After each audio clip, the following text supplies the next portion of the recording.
Fab. All right, well, I'm going to introduce our fantastic panel because I said we're going to be diving into some existential topics, and these our panellists have the credentials to do so. So first up, we have Yaw Basoah. Again, another fantastic name. We've had good names today. This is Yaw. Yaw Basoah, producer and founder of Dark Pictures. Yaw produced Beth, Channel 4's first digital original drama. Also, he established Dark Pictures to produce bold, distinctive and uncompromising work that explores the dark side of human nature, working across film, television and visual art. Dark Pictures are one of Pact's Future 30, celebrating disruption, innovation and creativity, and work predominantly with talent from underrepresented backgrounds. Joining now, back at this side, Diane Glynn, Head of Social at Channel 4 and part of the senior leadership team at Channel 4's 4 Studio. During Diane's tenure, the department has seen significant growth across both output and performance. She's overseen the launch of full episodes on YouTube, new social-first brands, original commercial opportunities and award-winning creative across all platforms. Alongside Diane now is Adjani Salmon. Hello. Adjani is an award-winning writer, director, actor and showrunner, best known as the creator, writer and star of the critically acclaimed BBC and Showtime series Dreaming Whilst Black. The series received nominations for an International Emmy and an Independent Spirit Award, and season 2 landed on BBC iPlayer earlier this month too. Let's face it, rave reviews. And rounding out our panel, I am delighted to welcome Zeb Kidd, Strategy Director at Arcade Creative, better known as the managing team behind Europe's largest YouTubers, the Sidemen. Now, you may have seen that we had Arcade Media's co-founder and manager to the Sidemen, Jordan Schwarzenberger, was meant to be on the panel, and he has unfortunately had to send his apologies. But we've actually got Zeb who's better, I think. That's what I've heard, right? So, so we're very excited to have him with us.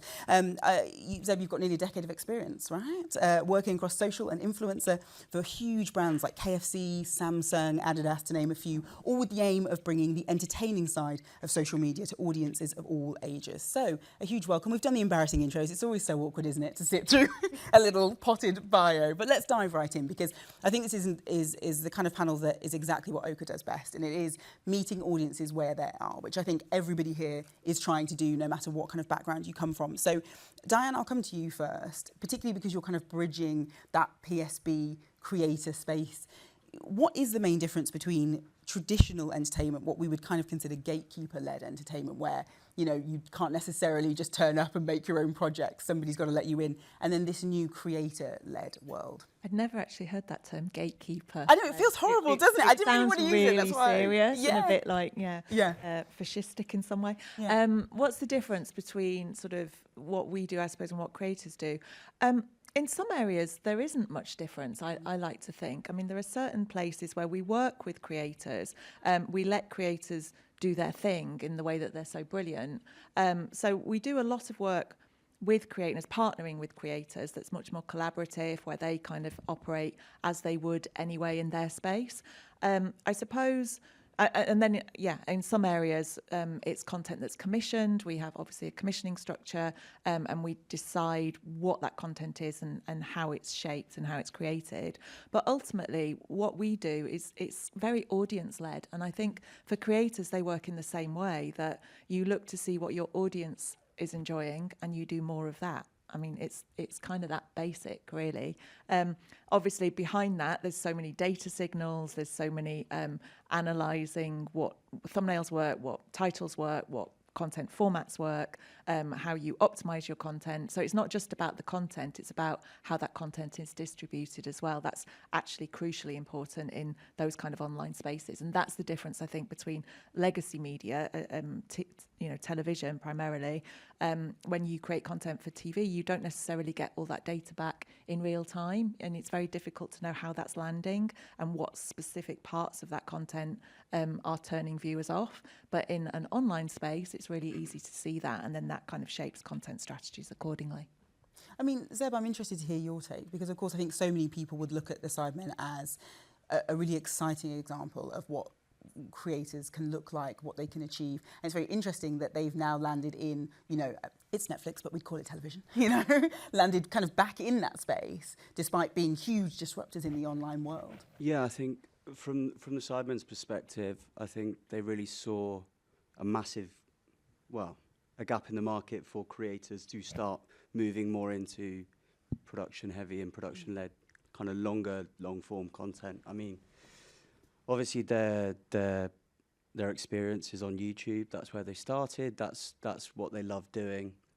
And I guess the slight difference between something that Diane would be more familiar with and something which is much more creator-led is that everything we do have those kind of things where we can optimize every single area of our YouTube content, because we can see exactly when people tune in and tune out. We can see which thumbnails work, which titles work, exactly who our audience is. You know, with Channel 4, it could be any one of us in this room, and it's a person from London watched this piece of content, whereas we're able to drill really deep into the detail into that so that we can optimize content purely for entertainment. And that's really what the Sidemen's all about, is just entertaining people. And you are now hard pressed to find someone who doesn't know who they are, or doesn't know at least who one of them is. I think we've amassed, I think it's 22.5 million followers now across our YouTube channels. We get something like 2.1 billion views a year across all channels, which is getting on like a third of the world, which is... I'm hearing commissioners crying in the room. Sorry, guys. But it's all down to entertainment and doing things that we know people want to see. Entertainment, that's all it is for us, yeah. I love the idea that, you know, the Sidemen are really just creativity unleashed. You know, they weren't... I think one of the reasons that we kind of use this horrible gatekeeper-led phrase is that, you know, you have to be, and I've experienced it as somebody who works in television, is you can get pigeonholed very easily. You can be, okay, now you're this, and this is all you can make, and this is all we think of you as. Whereas the Sidemen, I think, you know, there was a lot of experimentation in the beginning, or still is. You know, they are not tied down to one kind of genre, and I love that about them. Yeah, absolutely. I mean, what we try to do is we try and reinvent different types of formats that we can do to try and reach new audiences in different ways. I mean, you'll see a lot of inspiration comes from popular TV formats, and we're just changing that to be focused towards a more social first viewer, and that's where some of the best content comes from. I think having that experimentation just really shows us, again, what works and what people want to see. I think they are a little bit unbound by their creativity. You know, and I think it's such a soft superpower for the lads that they are able to just go, and they're at a stage now where they've, as I said, they've built millions of followers, but, you know, there's still ideas which don't land, there's still things which don't quite hit the mark, but it just drives them to try something new, to do something like, oh, okay, well, let's see how this works. Let's try a new content format, and they are very, very good themselves at coming up with those ideas. It's 39 minutes average view time on every single video, which is astonishing, really. When you think so many people just swipe on TikTok for 2 seconds on each video and call that a day after 39 minutes. We have 39 minutes of engaged viewership on each video. And yeah, I just think, being able to kind of post, not exactly what you want, but post what you want when you want, is how we've built that, essentially, yeah. Can I ask a question? Sorry. How do you think that's going to change with Netflix, or is it at all going to? I don't think it will change. I think it will just, in the sense that how... Like their process and connecting that audience. I think one of the really important parts of Inside, for example, which is the Netflix show commissioned with the Sidemen, is that the Sidemen still have creative control to an extent, because ultimately they know what works. And I think that's a really important lesson generally if you ever want to work with any creator, is that you are doing something that they have creative control with. They know their audience, they know what works, they know how to show up in these spaces. Just because it's on Netflix doesn't mean you can't treat it in a similar vein to YouTube in the way that the content is created, the way that the content is viewed. Yeah, and let's face it, Netflix commissioned that because they want the Sidemen's audience. So, and they got it. Yeah, it trended #1 in the world. So. If you want to bring that audience, you have to let the creators do what they do because they know their audience better than anyone. Yeah. they're modern day actors and celebrities, essentially. I mean, absolutely. Yeah, for sure. I'm interested, Adjani, coming to you. Of course, you know, as I said, we've seen the rave reviews. We know where you're at right now. But I'm interested as to whether you feel that same kind of creativity and freedom when you're working within kind of traditional media. Do you feel like you can explore and experiment in the way that we're hearing, you know, the Sidemen do? I know that seems like a very obvious question, but I'm kind of interested in your feeling. But I feel like I came from a different perspective and a different level of stubbornness, in the sense that because, like, I wasn't viral on YouTube or anything, but I had a YouTube show. Yeah. Which BBC picked up. So when I was making that content and we were getting a certain pushback, we were bold enough to say, no, but we've, like you said, we had the data.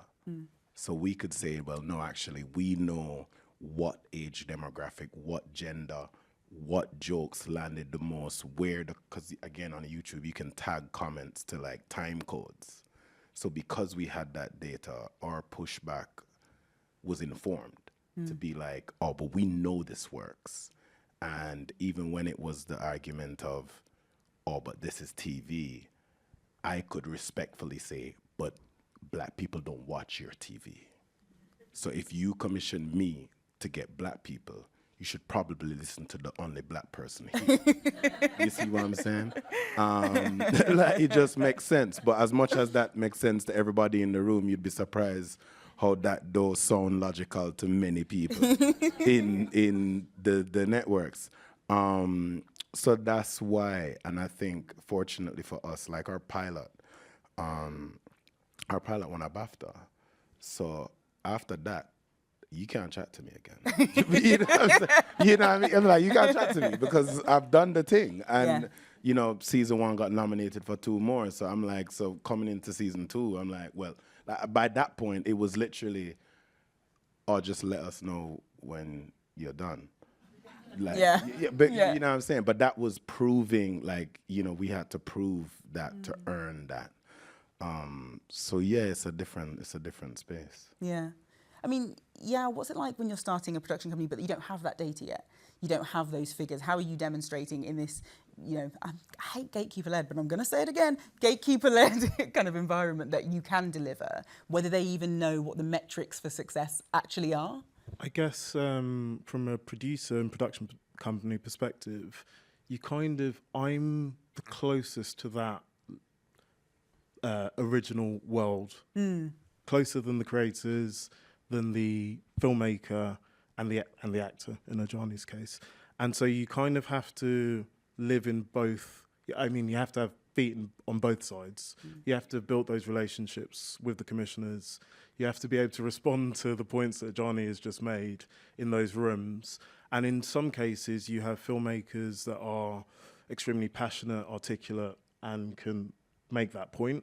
And as a producer, in other cases, you might have to make that point on their behalf. And so I guess it's a case of constantly thinking about data, thinking about audiences, remembering that everyone's in it for audiences. They're trying to connect to an audience in one way or another. So just having that in the back of your mind. And just, I guess, it's not even just projecting, it's having a confidence in your material and making sure that they have a confidence in you to deliver. And so, yeah, as a producer, that's kind of what you have to think about at any one time. And data is the difference. We've all said it. We've all referenced data. And I think that is the difference between television and the online platforms. You can use that and tailor stuff for your audience. I'm interested in the idea of the data that we're getting. We're hearing, you know, if you look at the Sidemen, or, you know, I'm sure that it's the same at Channel 4, you can optimise to a level that we've never, ever seen before. Like you said, we're doing A/B testing on thumbnails. We're looking at the exact second someone left a comment. We're knowing exactly what they did. And there will be people, particularly, you know, in that kind of previous generation of television makers, who will look at that and think, well, that's not art, that's not creativity, that's, you know, just chasing numbers and figures. Well, it's letting kind of the audience lead you rather than telling the story you're trying to tell. And I'm interested in, you know, I think, I'll come back to you on this one as a kind of producer, is how do you make sure that now that we have access to more data than ever before, and we can, you know, kind of almost be beholden to audiences, I think sometimes, particularly in this era where work does feel as if it's almost a collaboration sometimes between audiences and creators.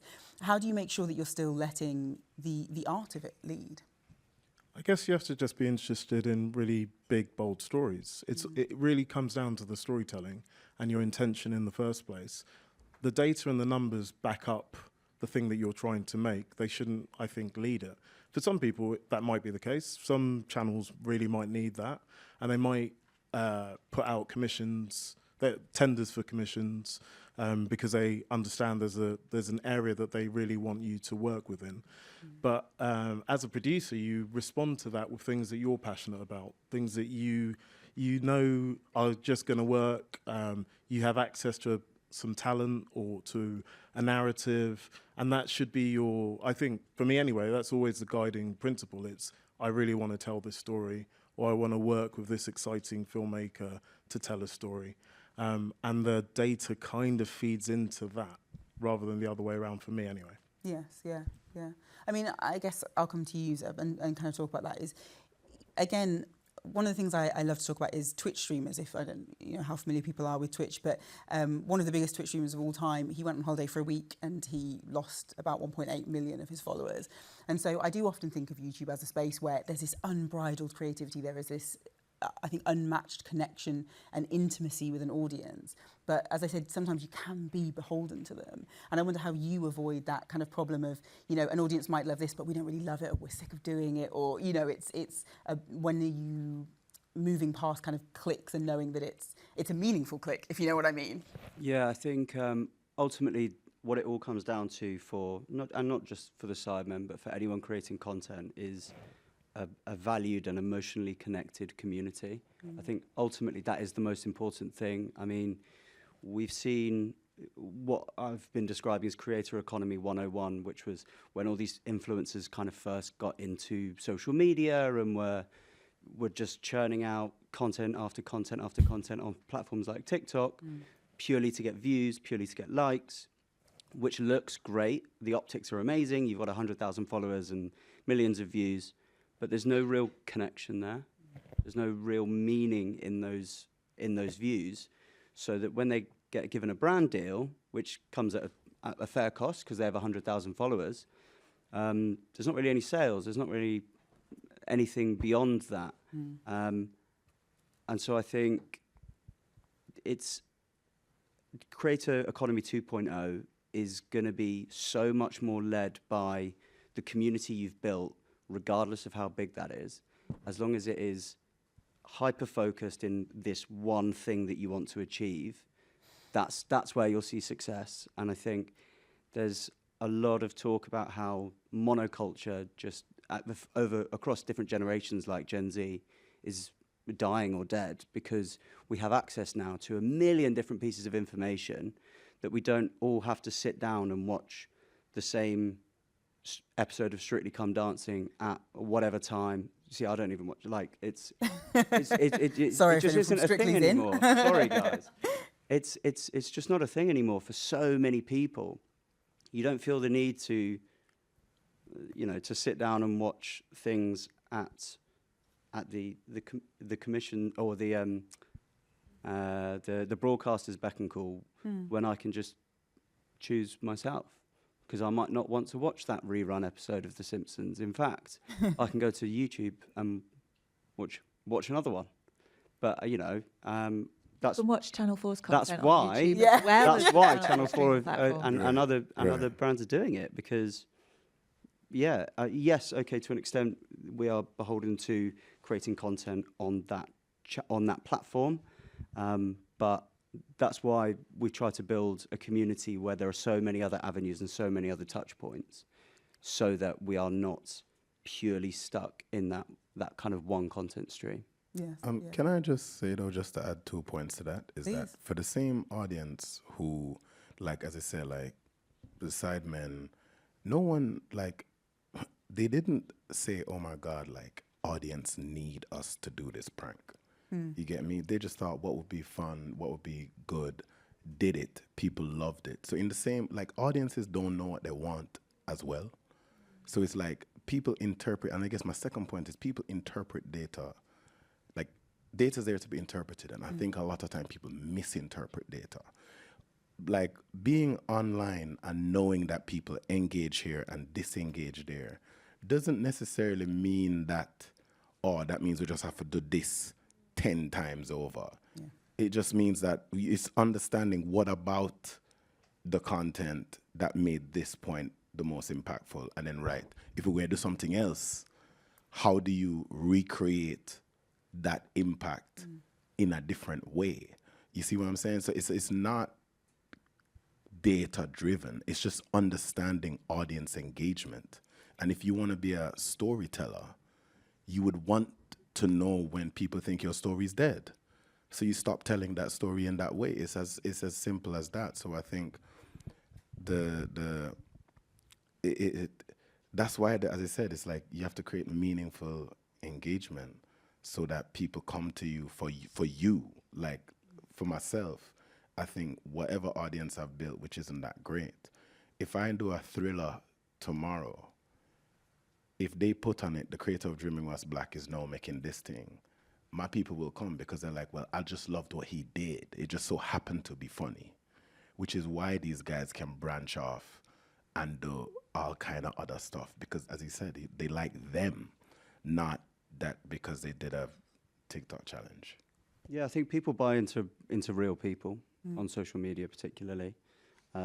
It's authenticity at the end of the day. Right. Yeah, everything they do is based on authenticity, and that's why they are able to have all these other brands that sell out. I mean, so Sides is a chicken shop essentially, brand by the Sidemen, and that closed down the Bullring in Birmingham when it opened a store. Not necessarily because it's the best chicken that you will find in Birmingham, but because of the story and the emotion attached to it. So yeah, absolutely.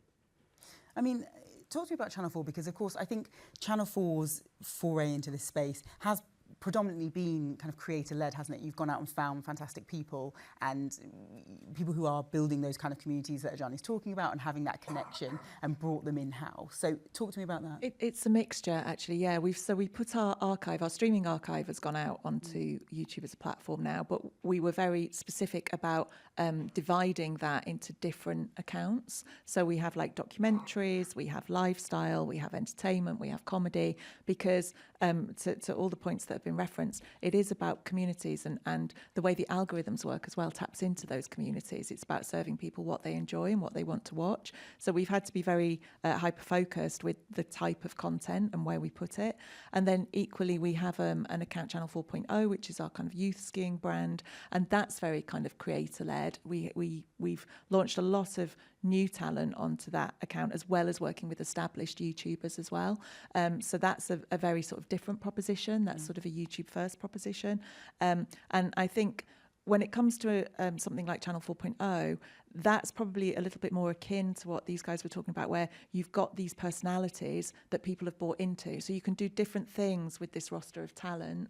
It's not about sort of repeating the same formats or the same type of content, but you've got the same faces that people are already engaging with and they already love. So that gives a little bit more freedom to try new different types of creative.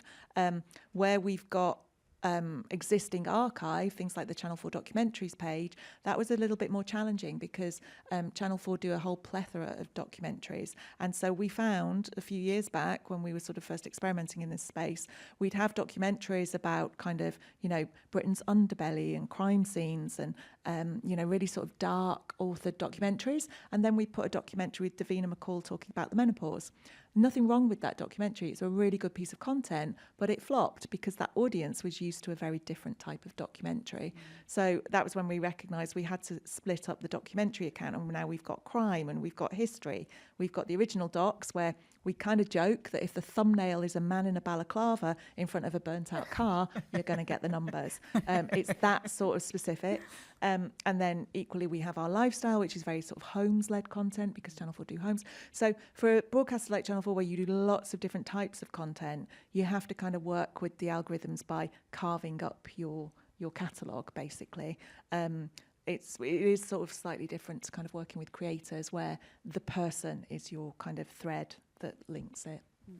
And do you think, because, you know, we've seen PSBs kind of unite at the moment against this idea that the online space is profit-driven and it's not purpose-driven. What's your take on that and kind of the future of particularly Channel 4 in that space? Well, I should remind everyone Channel 4 is a not-for-profit organisation. As a public service broadcaster, all the money we make is ploughed back into content and serving underrepresented communities. That's what we exist for. That's part of our remit. I think so. Sorry, just remind me of your original question. Finding my point there. Just about, you know, whether the kind of creator-led space, whether it being more profit-driven is a threat to PSBs, and whether, you know. Are you talking sort of about the prominence that this issue about wanting a little bit more prominence for public service broadcasting? I do think that, so there are some concerns that obviously the online space is a fairly unregulated space at the moment. For broadcasters like Channel 4, we adhere to the Ofcom codes of conduct and all our content adheres to Ofcom regulations, and that applies to everything that we do in the online space as well.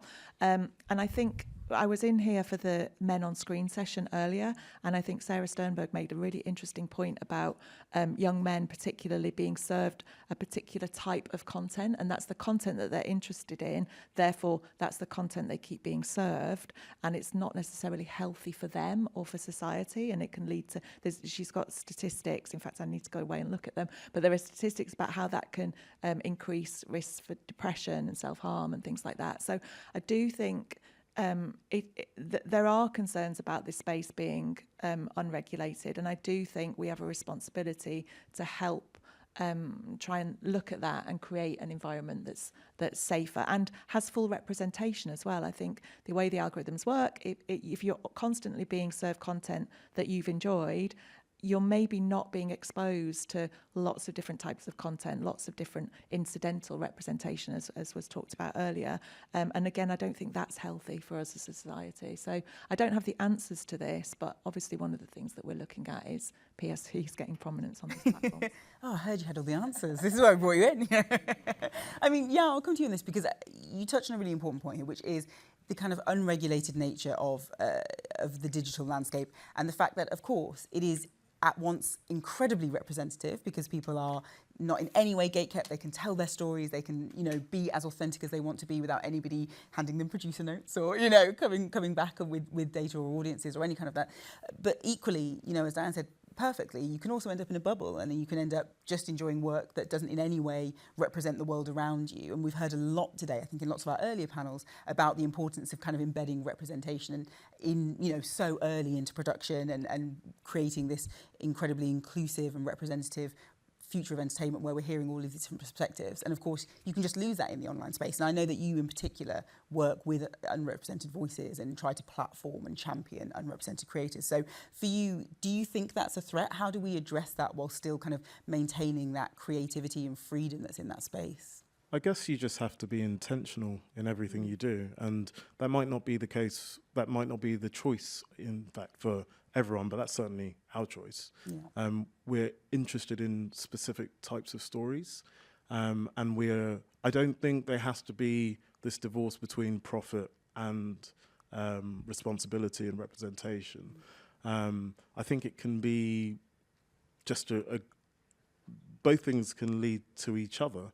And I think you do have to go for both things. If you're an indie producer like me, then you have to think about sustainability and how to build a sustainable company. And so you do have to think about profit. You do have to think about what's going to make money, how you're going to keep as many rights as you can so that you can keep making money in the future. But then you also have to think about what types of stories you want to make and why you want to tell those stories. So I don't think it's one or the other, or it doesn't have to be one or the other. I think you can make a choice to do both, and that's certainly something that we're interested in. I know that this man over here is interested in as well. So. Yeah, I was going to jump right to you, Adjani. Talk to me about your sense of responsibility. I was going to say if you have one. That sounds really judgmental, like, if you have one. But, what is your kind of sense of responsibility? Because I think it's something, particularly as we talk about PSBs in this conversation, is this idea of content and entertainment having a responsibility, whatever that is. It's different for everybody in their own, their own project. I just want first to put, the reason why everybody went to YouTube is because the so-called regulation excluded a bag of people. So they just went where they were free. And so I do think that like the boom of the Sidemen is because of the lack of foresight of the legacy media. But in terms of responsibility, like look, for me personally, I work in legacy media, right? I make TV. And I guess my personal responsibility is unfortunately course correcting decades. You know, can you guess which show had the most black actors for a very long time? Oh my God. Crime EastEnders? Watch. Oh, Crime Watch. Oh, that's devastating. Yeah, everybody's like, what? Yeah. Not Desmond. And they weren't the police. Right. But it's like, so my sense of responsibility is just almost telling the truth, which is like normal. Like that's literally Dreaming What's Black's USP is, let me just show you normal black life. And that's become a niche because normalcy is not normal. So yeah, that's my responsibility, is just to make sure that people are shown authentically. And that doesn't mean we don't lean into stereotypes.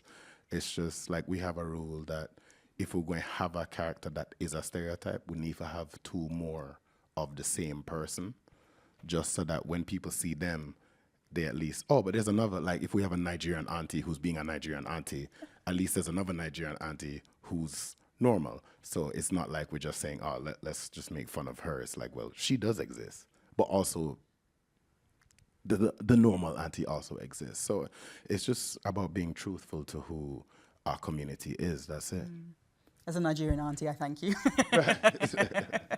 You know, I feel we've been done dirty for a while, so, you know, not too much on us.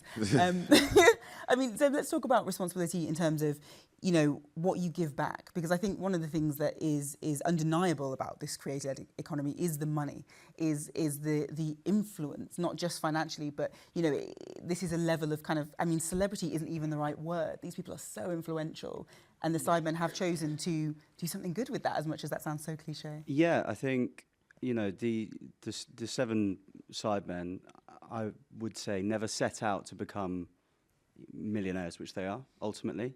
And I think it's the same with a lot of creators. First, like real creators who just want to create content. They do it because they love it. The money that comes with it is naturally very nice. It's a bonus. But I think what we see with the Sidemen is they sort of saw, there we go, that they really wanted to give back because, you know, they thought, you know, we don't necessarily need all this money. Let's use our platform for something amazing. They have charities. They do a lot of philanthropy. They run a charity match every year, which sells out Wembley Stadium in, I think it was actually the quickest selling event at Wembley Stadium was the Sidemen charity match. Like these are huge events that are all for charity because they want to give back. And it's something because they know they have this platform where they can connect all of the world's biggest creators together in one place, which no one else can do. Like, let's do that. Of course. And I think when it comes to purpose, I think the profit that they get allows them to feed back into that purpose, which for them is entertainment and putting smiles on faces, because ultimately that's what they set out to do. And they've just celebrated their 12th year, and they are continuing to do so year on year on year. I think as well, to look at I mean, a lot of people won't know this, they will say no to a lot of brand deals that don't feel relevant to them and to their audience because they're not in it for the money. They're not saying, okay, yeah, we'll just take every single brand deal that comes, because our audience don't want to see that content, and that's who we're serving first.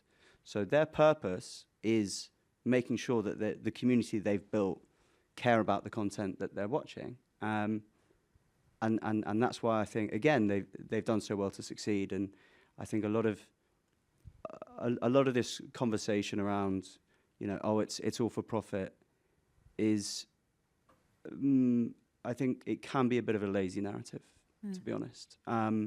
Because I think for some, yes, absolutely it will be, but for others, absolutely not. So I think towing the line is really important. You know, it's having the profit to be able to sustain continuing your purpose. And I think that's what a lot of creators are about, though I can't speak for all of them. Just the most successful ones. Well, it does tend to be the most successful one. Yeah. I mean, it is in part a really cliche question to just ask, you know, can profit and purpose align? It is, we do treat profit, I think, as a dirty word. And we do think, you know, even I think you saying then, you know, they didn't start out to be millionaires is because if you say that they did, which I started out to be a millionaire, I mean, I'm not, it's not embarrassing. You know, I do think people think, oh, you know, it's not, it makes them less valid somehow. It makes them less valid as a creator. And if anybody wants to kind of pick up the idea that, you know, we all have to be, I think, very worthy. And I kind of like that the creator-led economy is perhaps dismantling that idea that we can't also want to be paid well for good work. I feel like what people need to understand about, like, especially in media, is like, these guys wouldn't be rich if people didn't watch them. Like, it's that simple. They make something and you either click it or you don't. And because loads of people around the world clicked it, they make money. Like, that's it. So regardless of your, like, if you're good at your purpose, if you know how to sell your purpose, then it's aligned. I think really the misalignment that people misunderstand is you want to do the thing or you want to say the thing, but how to say the thing is a completely different skill. And that's where profit and purpose collide. Like, again, I make a show which everybody likes to say is about racism. But obviously racism ain't funny. But I know, because I've been in the lectures and the masterclass and every Black History Month, everybody talk about how dire the industry be and rah, rah, rah, oppression, oppression, oppression. I don't like being in those fucking lectures. Sorry. You see what I'm saying? I don't like that lecture either. Yeah. So, but I wanted to talk about it. But that's why I transitioned into saying, well, okay, if I wanted to hear about how shit my life was, maybe I'd want to hear about it if I laughed. And maybe I'd want to hear about it if I laughed at them, not at me. You see what I'm saying? And then I wrote a comedy where this is what happens. And that's where the kind of purpose and profit align, because for the BBC, I'm sure if we never get no views, they wouldn't commission us. You see what I'm saying? But we've just figured out in our way how, like, we want to say this thing, but we also spent a lot of time on how can we say this thing in a way that people want to hear it. And I think that's the alignment. Yeah, and I think Adjani made a good point there as well about the money in this online space. It comes from success. So it comes from saying something that resonates with enough people that you're getting a big enough audience that the money then comes, whether that's through the advertising around the content or through brand deals or whatever. That only happens because you've created that success, which means that you've engaged with the audience in some way. So I think that's what everybody that's trying to achieve success in that space is trying to do. I think it's quite easy to lose that as well if you take all these brand deals, which are just not necessarily aligning with who you are and the content you're creating. You know, people will unfollow because no one wants to be sold to directly, ever. So it's important that if you are doing any brand deal or you know, you're trying to sell something within content or even in TV, like, I mean, Go Compare, for example, got an opera singer to sing so that we would constantly be singing Go Compare in our heads, because everyone is trying to think of all these different ways to sell without saying, please go on our website and buy something, because no one likes that. So when people start doing that, it's obvious and we tune out. And that's why the people with a purpose beyond just profit, that's why they succeed. I mean, branded content could be a whole other panel in itself, yeah. right? I was going to say, yeah. How long have we got? Quite a lot to talk about there. I mean, we've only got a couple of minutes left. So I think where I'd like to finish is, I think for many people, the digital landscape is a little intimidating. You know, everybody sitting here tonight has had some kind of success in that space or knows that space well.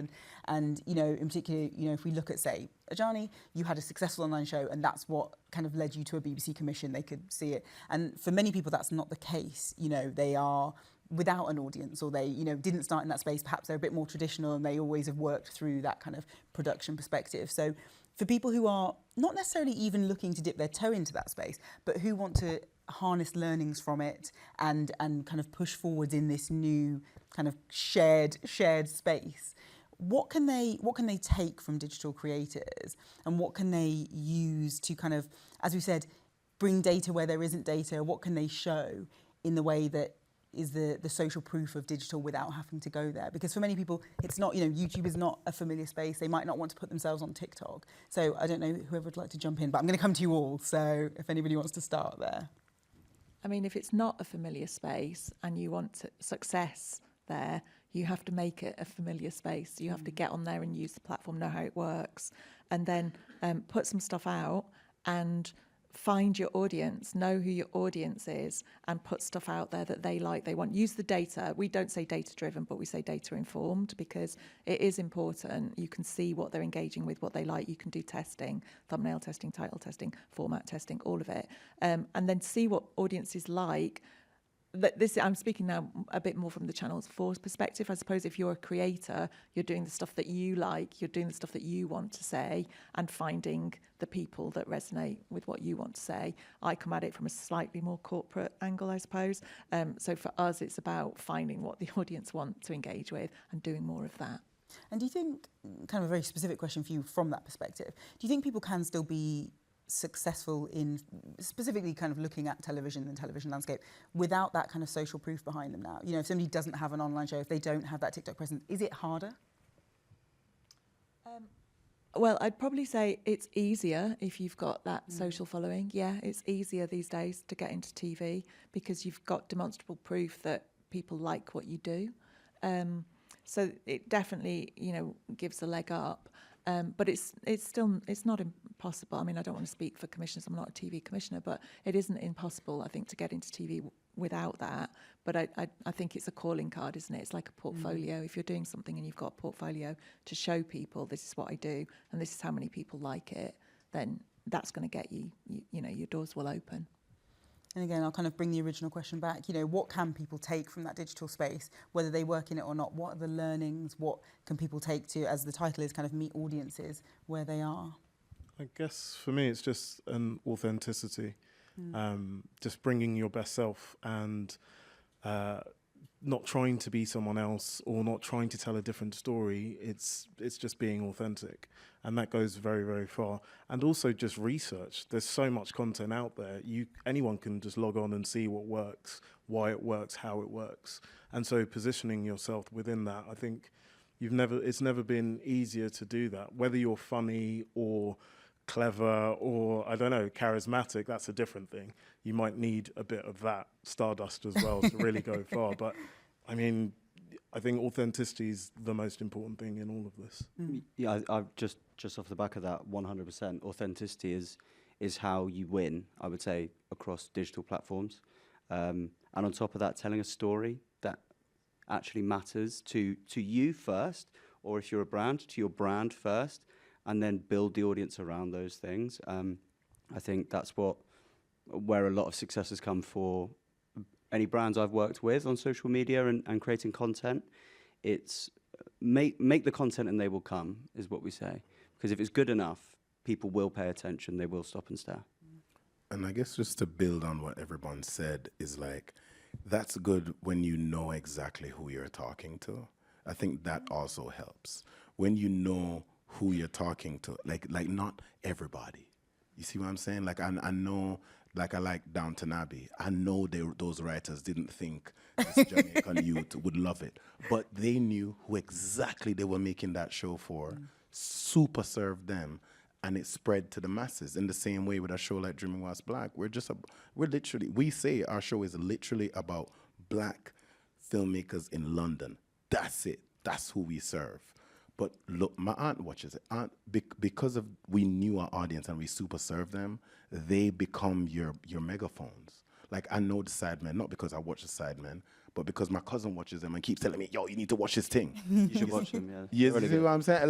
Like they super serve your exact audience, and they will become the megaphones to bring you into the mainstream. Yeah, can I pick up on that? That's what it's so crucial to super serve that initial audience, because the way the algorithms work on the platform is how it lands with that first audience will then inform how much that content gets distributed. So if you super serve that initial audience and they love it and they like it and they share it, the platform then gives you a boost and shares it to more and more people. So that's really key, your first audience and getting them to love what you do.